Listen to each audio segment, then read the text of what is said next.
Mr. Strong is recognized for his 5 minutes testimony.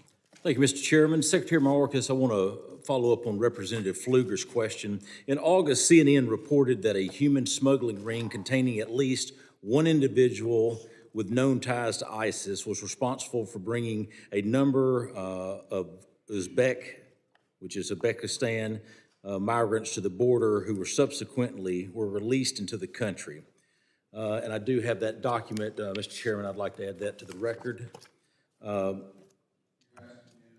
Unanimous consent to add this. Thank you. After learning of the ISIS connection, the Biden administration has been scrambling to determine the whereabouts of these Uzbek individuals. Secretary Mayorkas, has the Biden administration determined the whereabouts of all of these individuals? Have they all been detained? Have they all been vetted? Congressman, we vet and screen individuals whom we encounter at the southwest border, number one. Number two, individuals who pose a threat to the safety of the American people, who pose a public safety or national security threat, and whose release would advance that threat are in fact detained. They are in immigration enforcement proceedings, and they will be removed if in fact they don't have a basis to remain in the United States. Have they been detained? There are those who have been detained because, in fact, we cannot be assured of the safety of the public. And I would be pleased to provide you with greater details in a different setting. Thank you, Mr. Secretary. As you know, the non-intrusive inspection system program is critical for detecting illegal drugs such as fentanyl and other illicit contraband hidden inside cars, trucks, and cargo entering the U.S. Legally through ports of entry. Secretary Mayorkas, you have stated in recent testimony before the Senate Homeland Security and Government Affairs Committee that DHS has surged resources to our ports of entry as it relates to NII systems. However, DHS own numbers tell us that with the NII system, only approximately 2% of passenger vehicles and 17% of cargo vehicles are even inspected for the detection of fentanyl and other contraband. Do you really consider that a surge of resources? Oh, Congressman, we have surged not only the deployment of technology, the non-intrusive inspection technology known by its acronym NII, but we have also surged forward operating labs to be able to analyze controlled substances that are interdicted.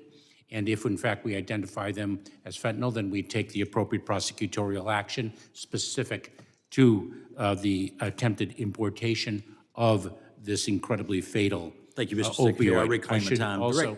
Thank you. Director Wray, I appreciate your candor when you testified last year that the border represents significant concerns to the FBI. Since then, the number of illegal border crossings, gotaways, and those on the terrorist watch list attempting to cross into the U.S. has continued to balloon. Would it be safe to say that the situation at our border is still of significant concern?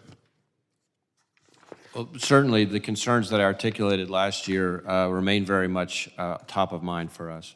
Thank you. Director Wray, I know that it is not your border policies that have gotten us here, but I would be remiss not to mention the strain that the open border puts on your workforce and their ability to carry out the FBI's primary mission.